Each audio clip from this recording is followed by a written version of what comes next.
T'as une voix qui porte. Président Barry. S'il vous plaît. Attends. Bonsoir à tout le monde. S'il te plaît. Des autres partis d'opposition.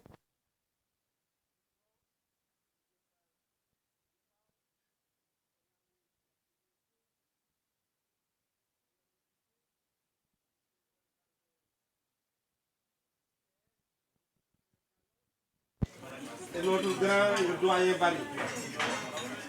Nous tenons d'abord à féliciter l'initiative prise par nos frères de Bokk Gis Gis de faire un site internet.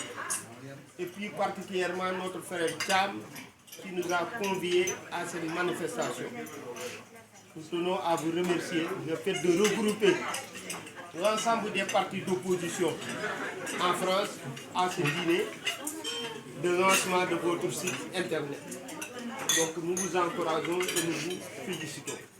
De passage également, on salue le président Pablo, qui est le président de Bokk Gis Gis.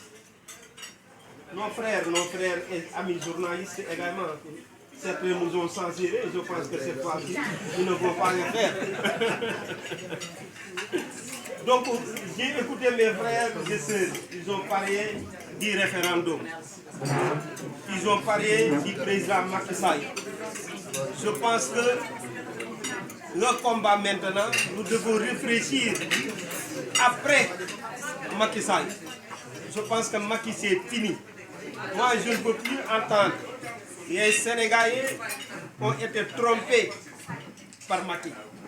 Il nous avait promis une gestion vertueuse et sombre. Nous avons vu ce qui s'est passé. Le pétrole, le gaz, ArcelorMittal, etc. Même les fonds politiques évoqués par notre frère Sidi. C'était une manière de nous dribbler en nous parlant d'une gestion vertueuse et sombre. C'était pour que les gens aient confiance en lui, ensuite tromper leur confiance. Macky Sall nous avait parlé de parti, la patrie avant le parti. Mais on a vu ce qui s'est passé, c'est une dynastie qui s'est installée à la place de la patrie et du parti. C'est sa famille qui gère aujourd'hui. C'est sa famille, sa belle famille, ses amis et ses parents qui sont à la tête de l'État.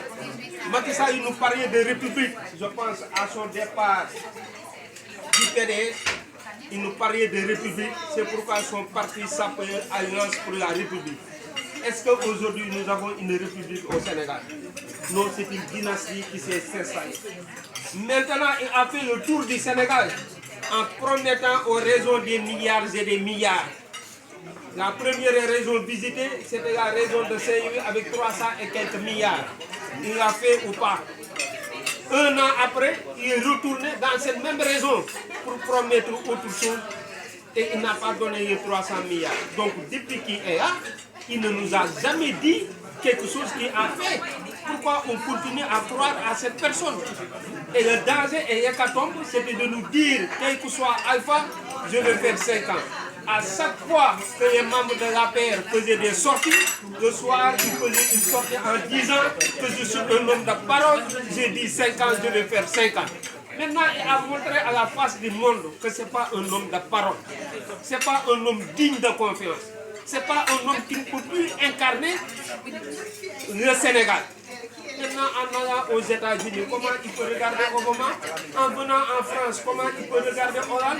En allant au sommet de l'Union africaine, comment il peut regarder ses pairs en disant que je vais diminuer mon mandat? Donc il n'est pas crédible. Est-ce que nous acceptons quelqu'un qui n'est pas crédible nous diriger? C'est ça la question qui se pose aujourd'hui. L'essentiel, c'est de voter pour non. Après avoir voté pour non, c'est de lui demander en 2017, comme mon frère Cheikh Sidi l'a fait, de faire des élections anticipées. On ne peut pas attendre les législatives. On ne peut pas attendre 2019 pour faire des élections présidentielles. Donc le vote, ce n'est pas par rapport à sa constitution, ce n'est pas par rapport aux 15 points. Le vote, c'est est-ce que vous êtes pour Macky ou vous êtes contre Macky? Est-ce que vous êtes pour une élection anticipée en 2017 ou bien vous êtes pour une élection en 2019? Je pense que nous devons faire campagne autour de ça. Vous êtes avec Macky ou vous êtes contre Macky, c'est oui ou non, ou bien vous êtes pour une élection présidentielle en 2017 ou en 2019. Je pense que les Sénégalais sont trop fatigués, on n'en a pas besoin d'expliquer les détournements, etc. Nous, certes, en 2012, on a perdu le pouvoir, mais tout ce qu'on reprochait à Abdelwade, Macky fait pire. Donc nous sommes un peuple juste ou nous sommes un peuple injuste. Raison pour laquelle nous devons se lever pour barrer la route à Macky. Si nous ne le faisons pas, nous méritons, puisque ce que Macky Sall est en train de nous faire. Parce qu'on ne peut pas tolérer quelque chose à Macky et ne pas le tolérer aux autres. Et le débat qui se pose, il y a des ennemis de la démocratie, des ennemis de la République, qui à chaque fois un président est au pouvoir, il gravite autour de lui, nous devons éliminer ces gens-là.